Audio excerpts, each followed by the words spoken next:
Ada beberapa jenis. Ada kufur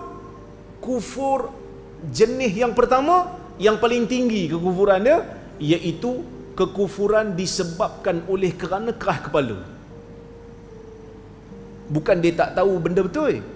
Dan kufur ni pula ada yang kerana nak mempertahankan kepentingan diri sendiri. Yang ni rendah sikit lah. Seperti mana yang berlaku kepada manusia yang bernama Heraklius, yang mana diterima surat Nabi SAW dalam Sahih Bukhari. Diterima surat Nabi SAW. Sebelum dia baca surat Nabi tu, dia panggil dulu, dia cari dulu mana orang yang nasab dia dekat dengan penulis surat ni, iaitu Nabi Muhammad SAW. Dia cari, dia nampak ada satu kumpulan rombongan daripada Quraisy, iaitu rombongan Abu Sufyan. Abu Sufyan masa tu belum beriman lagi. Masa tu Abu Sufyan tak geng dengan Nabi lagi. Kerana Abu Sufyan masuk Islam apabila berlakunya pembukaan kota Makkah. Jadi masa tu dia tanya soalan dekat Abu Sufyan ni. Dia tanya soalan, Abu Sufyan jawab. Dia tanya soalan, Abu Sufyan jawab. Dia tanya soalan, Abu Sufyan jawab. Semua jawapan Abu Sufyan tu dia dah siap-siap buat kesimpulan dah. Kerana apa? Kerana dia ni seorang yang membaca kitab-kitab yang terdahulu. Dia ahli kitab lah. Dia Nasrani. Jadi dia kata apa? Lau a'lamu anni akhlusu ilaih latajashamtu liqa'ahu. Kalaulah aku ni tahu yang aku boleh pergi jumpa dia, aku akan bersungguh nak pergi jumpa dia.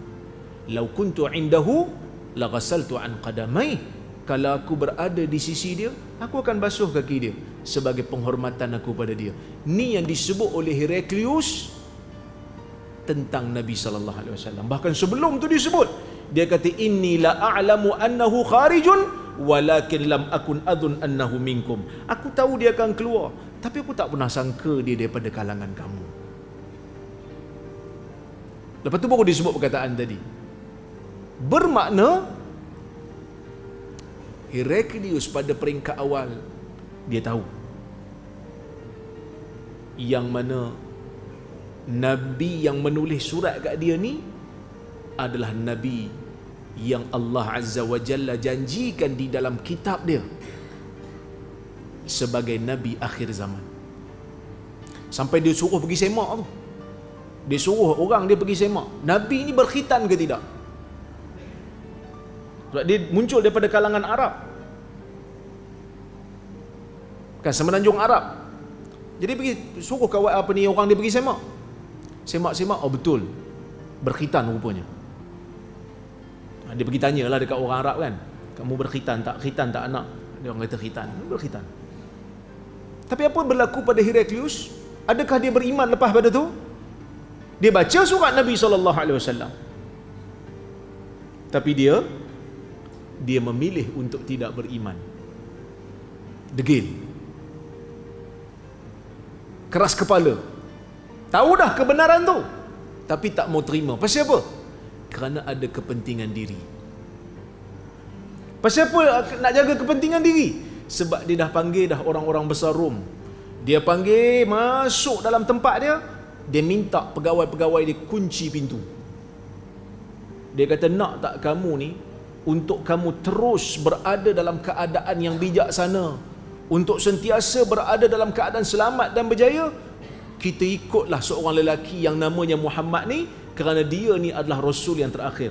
Apa berlaku pada pegawai-pegawai utama Rom pada masa tu? Pegawai-pegawai utama Rom, pembesar-pembesar Rom pada masa tu hasu, mengeluarkan suara seperti suara himar, bising. Mereka pergi ke pintu, nak buka pintu nak keluar, tak setuju. Mereka dapati pintu dah dikunci. Sehingga pada ketika itulah Heraklius Aisa min imanihim, dia nampak memang orang-orang besar Rom ni tak mau beriman dengan Nabi yang dia dah percaya itu adalah Nabi. Akhirnya dia kata apa? Mari sini. Aku cuma akhtabiru shiddata tamassukikum bidinikum. Aku saja nak test saja Sejauh mana kekuatan kamu berpegang dengan agama kamu. Sekarang aku dah nampak dah, mari.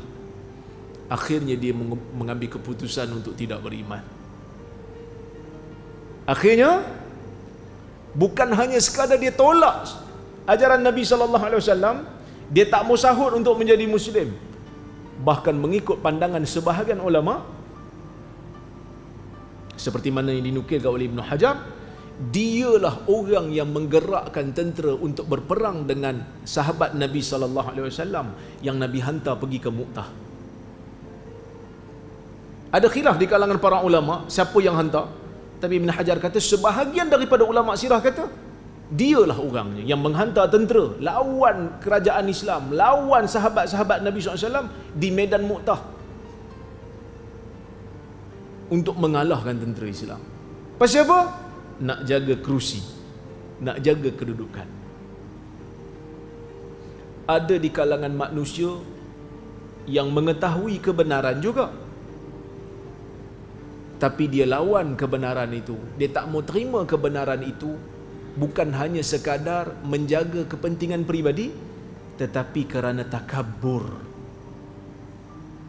Yang ni lebih dahsyat daripada yang tadi lah. Yang tadi pun teruk dah, dahsyat dah. Yang ni lagi dahsyat lah. Bukan ada kepentingan apa pun, tapi sebab sombong. Dia tahu kebenaran tu, tapi dia sombong. Dia rasa besar, dia tak boleh terima. Siapa dia? Siapa dia? Iblis lah.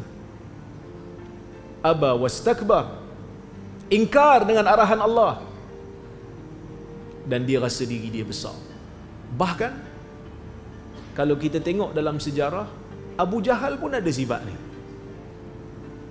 Tapi Abu Jahal ni dia macam menggabungkan dua-dua sifat ni. Dia tahu kebenaran itu datang daripada Nabi SAW. Pasal apa dia tak mau terima? Ada riwayat kata dia takabur, ada riwayat kata dia ada kepentingan. Maka dua-dua ni berhimpun pada satu orang. Satu riwayat pertama kata, bila dia ditanya Muhammad ni cakap betul tak? Dia kata apa? Inna Muhammadan la sahdiq. Muhammad ni betul, dia kata. Walakin idza zahaba banu Qusay bil liwa'i was siqayah wan nubuwah fama yakunu li sa'iri Quraisy. Muhammad ni cakap betul. Tapi kalau semua dapat kat Banu Qusay, sebab Nabi daripada keturunan Qusay, kalau semua dapat kat Banu Qusay, liwa, kepimpinan tentera dapat kat dia, wasiqayah, bagi minum orang dekat Mekah pun dapat kat keturunan dia, wan nubuwah, kenabian pun dapat kat dia, fama yakunu li sa'iri Quraisy. Quraisy lain dapat apa? Jadi dia lawan tu sebab ada kepentingan lah. Ada juga riwayat kata Abu Jahal ni ketika mana lalu di satu kawasan orang-orang perempuan, dia tengok Abu Jahal, maka mereka pun bersembang sama mereka. Dia kata Abu Jahal ni mesti akan tewas bila lawan dengan Muhammad. Dia kata sejak daripada tu aku azam dalam diri aku, kau lawan Muhammad, aku nak buktikan kat mereka yang aku boleh menang. Sombong punya pasal lah. Jadi sebab itu Abu Jahal ni Allah Azza wa Jalla takdirkan dia mati dalam keadaan yang hina. Sunnatullah, siapa-siapa yang sombong mati dalam keadaan hina. Kerana sombong tu bukan sifat manusia kan. Abu Jahal mati macam mana? Dia dibunuh oleh dua orang pemuda Ansar. Orang-orang Ansar ni tuan-tuan, orang-orang Madinah ni, di zaman dulu, dia orang ni petani. Orang-orang Mekah, dia orang ni peniaga. Kira Mekah zaman tu adalah tempat businessman lah. Orang Madinah pula petani. Jadi bila petani, dah lah petani muda pula tu, bukan siapa-siapa pula tu. Sebagai riwayat kata yang bunuh dia Mu'az dan Mu'awiz Ibn Afra. Ada riwayat yang lain juga menyebutkan yang lain. Riwayat sirah ni memang ada, terutama bab nama ni memang ada percanggahan lah. Cuma itu di antara yang disebut dalam kitab-kitab sirah. Dia orang ni lah tikam dia. Sampai bila dia kena tikam tu dah nyawa-nyawa ikan tu Ibnu Mas'ud datang kat dia. Sehingga dia kata pada Ibnu Mas'ud, tak ada ke orang lain yang lebih hebat boleh tikam aku. Paling tidak aku mati di tangan orang hebat. Dia macam jebat yang mati di tangan tuah. Kira hebat lah mati dekat tangan orang hebat. Ni mati kat tangan siapa? Mati kat tangan budak-budak ni je. Dia rasa macam terhina. Sehingga pada waktu itulah Ibnu Mas'ud habiskan riwayat hidupnya, bawa kepalanya pergi jumpa Nabi SAW, sehingga Nabi menyebutkan hadza fir'aun hadhil ummah. Inilah Fir'aun bagi umat ni. Tu kufur yang paling dahsyat lah.